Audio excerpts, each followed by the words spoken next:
大风暴差不多要到了，韩元与日元快扛不住了。韩元对美元汇率已跌至1395.18，为2009年3月以来的最低水平，而且正在逼近1400的关键心理关口。自俄乌冲突以来，韩元对美元汇率的累计跌幅已经接近15%。日本的基本情况则比韩国更加糟糕，日元对美元汇率已跌至143.46。2022年年初至今，日元累计贬值已超20%，成为 G10国家中表现最差的货币。美元在疯狂升值，各国货币只要不跟随加息，就会大幅度贬值。但是只要跟随加息，国内的股市与经济增速必然出问题。现在外资两头下注，日韩没有加息，坚决做空，两国货币大赚特赚。如果两国开始加息，则掉头做空两国股市，还是大赚。看到没有？美国只要掌握了美元，就给华尔街提供了它的康庄大道。美国收割完了欧洲，现在屯兵亚洲，他们最想做的就是收割中国。但中国目前还在顽抗之中，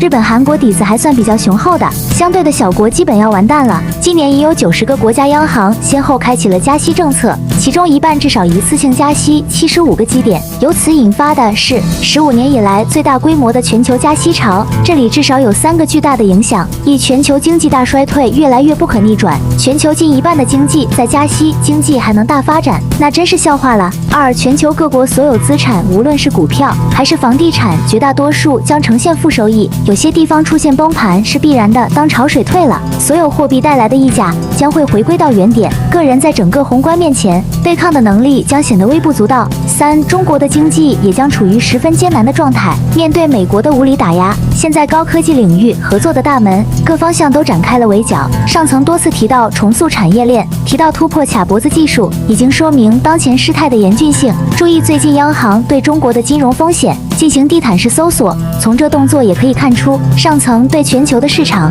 与中国当前面对环境的基本态度。人民币跌破7.1了，美元快到112了，欧元、英镑全线新低，欧元已经跌到了0.98，日元因为日本高层喊话随时干预，现在没有新低，不过如果没有实际政策出来，新低只在咫尺之间。现做空欧洲货币的资金赚得盆满钵满，做空日元、韩元的资金都是大赚钱。美国这次加了75个基点，重点不是解决通胀问题，而是配合美国资本出门洗劫其他国家，将外流的美元召回国，顺带打压一下通胀加息，抵制需求。能不能降低通胀呢？只要原材料价格大涨，只要能源价格大涨，任由美国怎么样加息，通胀都不会快速回落。美国是靠进口亚洲的产品维持国内的生活运转，中国与亚洲的出口商会赔本卖东西给美国呢？好像可能性不是很大。从当下看，美国轻者走向滞胀，重者走向衰落，这已经是既定的事实了。当前中国能否顺利度过难关，主要看以下3个方向：一、国内大循环能否快速的推动，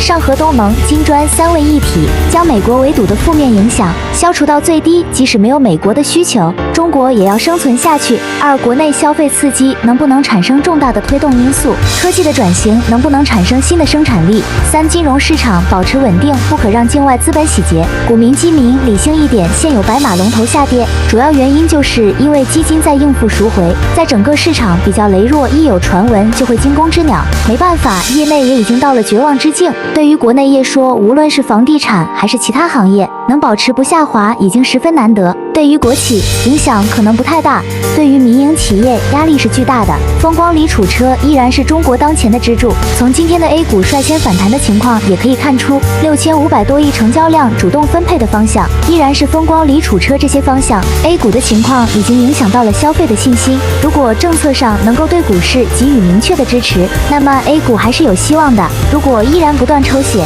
那么结果无法预测。